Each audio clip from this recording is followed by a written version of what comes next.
ہم اپنے معاشرے میں مسلمانوں کے درمیان جن اچھی اور خوبصورت باتوں کا چلن اور رواج دیکھتے ہیں، ان میں سے ایک اچھی اور خوبصورت بات یہ ہے کہ مسلمان یہ چاہتے ہیں کہ وہ دوسرے مسلمان بھائیوں سے اپنے حق میں دعا کرائیں۔ کس قدر خوبصورت انداز ہوتا ہے اور کس قدر زیادہ یہ دل لبھا لینے والی ادا ہوتی ہے کہ جب انسان اکیلا بیٹھا ہوا ہو، اللہ کی بارگاہ میں حاضر ہو، اللہ کی حمد کرے، نبی رحمت صلی اللہ علیہ وسلم کی عالی مرتبت بارگاہ میں درود و سلام کا نذرانہ عرض کرے، اور پھر وہ کسی اور کے لیے دعا مانگنی شروع کرے۔ وہ اپنے کسی مسلمان بھائی کے لیے اللہ کی بارگاہ سے رحمت کا سوالی بن جائے، وہ ہاتھ اٹھا کے ایسے کسی شخص کے لیے جس سے اس کا کوئی لالچ کا رشتہ بھی نہیں ہے، برادری، قبیلہ اور نسبی تعلق بھی نہیں ہے، لیکن وہ اپنی عبادتوں کے بعد اس کے لیے دعا مانگ رہا ہے، رات کی تنہائیوں میں اس کے لیے دعا مانگ رہا ہے۔ اللہ تبارک و تعالیٰ نے اسے موقع دیا ہے، وہ بیت اللہ شریف میں حاضر ہے،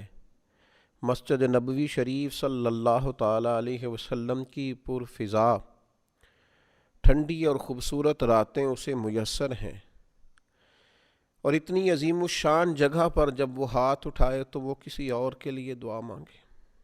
کس قدر سعادت افروز اور کس قدر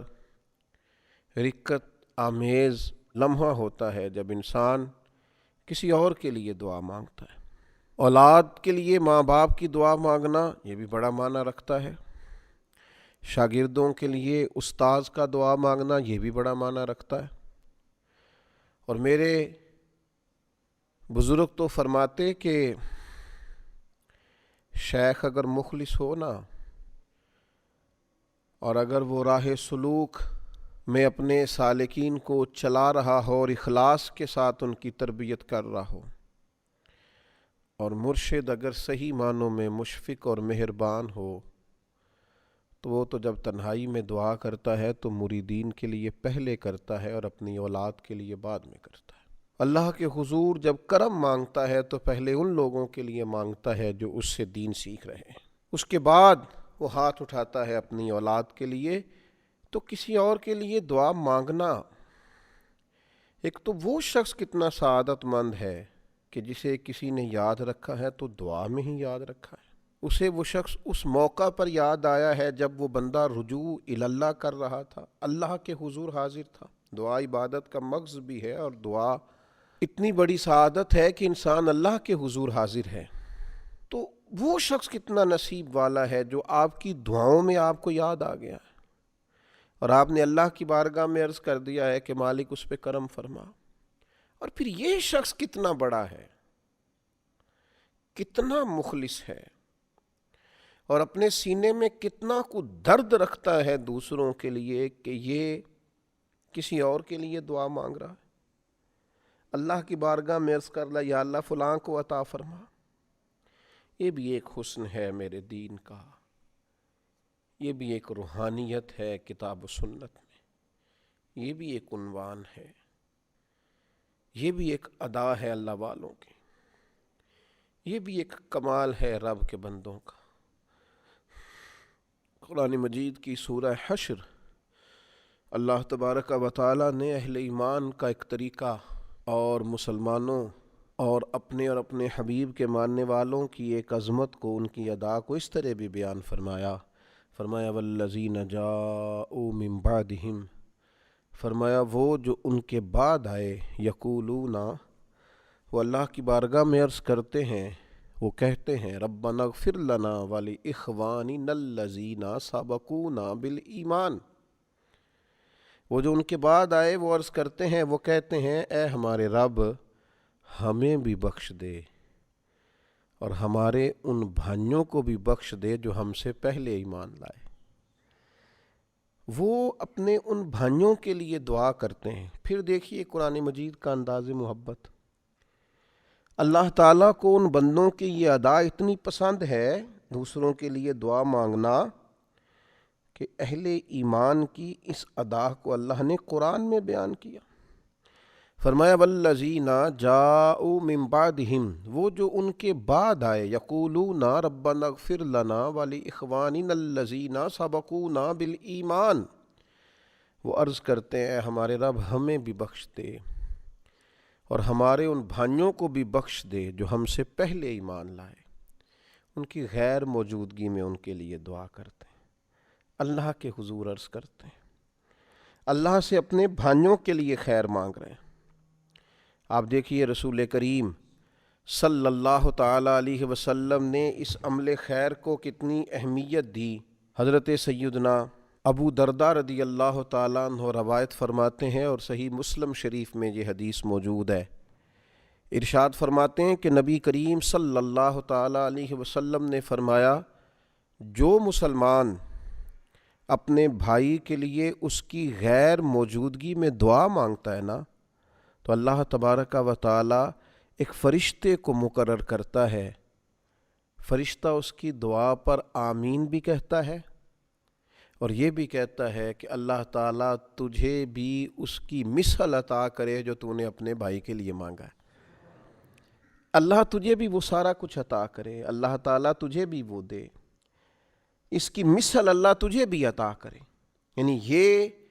اپنے بھائی کے لیے اللہ سے مانگ رہا ہے اور اللہ تعالیٰ نے فرشتہ پیدا کر دیا ہے جو وہی چیز اس کے لیے اللہ تعالیٰ سے مانگ رہا ہے۔ کتنا اچھا اللہ تعالیٰ نے اسے انعام دیا، کس قدر زیادہ اللہ تعالیٰ نے بہترین بندوبست فرمایا اس بندے کے لیے جو مالک کی بارگاہ میں عرض کرتا ہے۔ پھر آپ دیکھیے جب ہم اپنے مسلمان بھائی کے لیے دعا مانگیں گے تو ہمارے دل سے اس کا کینہ بھی نکل جائے گا، کسی قسم کا حسد اس شخص کے لیے قائم نہیں رہے گا،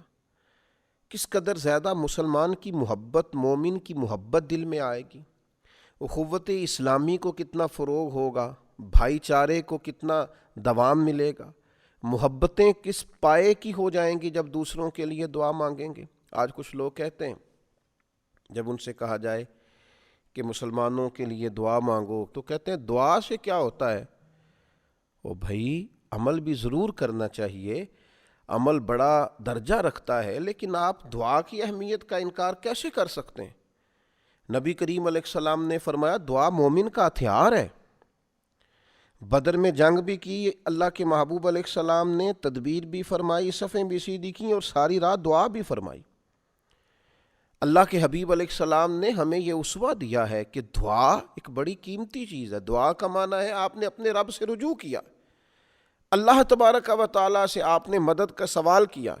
تو اپنے مسلمان بھائیوں کے لیے دعا کرنا، ان کے لیے اللہ کی بارگاہ میں عرض گزار ہونا۔ حضرت سیدنا عمران بن حسین رضی اللہ تعالیٰ عنہ روایت کرتے ہیں اور یہ روایت بھی مسند میں موجود ہے کہ نبی پاک علیہ السلام نے فرمایا بھائی کے لیے اس کی غیر موجودگی میں جو دعا مانگی جاتی ہے کبھی رد نہیں ہوتی، اللہ تعالیٰ اسے قبول فرما لیتا ہے۔ حضرت عبداللہ ابن عمر رضی اللہ تعالیٰ عنہ روایت کرتے ہیں، ترمذی اور ابن ماجہ میں موجود ہے، فرماتے ہیں کہ کوئی دعا اتنی جلدی قبول نہیں ہوتی جو غائب کے حق میں دعا کی جائے تو جتنی جلدی قبول ہوتی ہے۔ یعنی بندہ وہاں موجود ہی نہیں، وہاں سے غائب ہے اور آپ نے اس کے لیے دعا کر دی تو سب سے پہلے یہ دعا ہے جو اللہ کی بارگاہ میں قبول کی جاتی ہے۔ اور یہ میں پہلے کہہ چکا ہوں کہ جب اس کے لیے دعا کی جاتی ہے تو حبیب علیہ السلام نے فرمایا فرشتہ کہتا ہے یا اللہ اسے بھی اسی کی مثل عطا فرما، تجھے بھی اسی کی مثل ملے، فرشتہ کہہ رہا ہوتا ہے۔ یہ ایک بڑا اپنی روحانیت کو مضبوط کرنے والا کام ہے۔ ماہ رمضان ہے، خوبصورت گھڑیاں ہیں، یہ عمل کر کے تو دیکھیں۔ بڑا مانگا اپنے لیے، کچھ تھوڑا اللہ کی بارگاہ سے دوسروں کے لیے مانگیں، بقدر کفایت رزق مانگیں، دوسروں کے لیے عافیت مانگیں، صحت مانگیں، اللہ کی بارگاہ میں اپنے لیے روز ہاتھ اٹھائے، کبھی کسی اور کے لیے بھی اٹھا کے دیکھیں۔ کوئی بیٹھا ہوا مجھے دور دعا دیتا ہے، ڈوبتا ہوں پر سمندر اچھال دیتا ہے۔ اللہ تعالیٰ اس عظیم روحانی کام کرنے کی ہم سب کو توفیق رفیق عطا کرے۔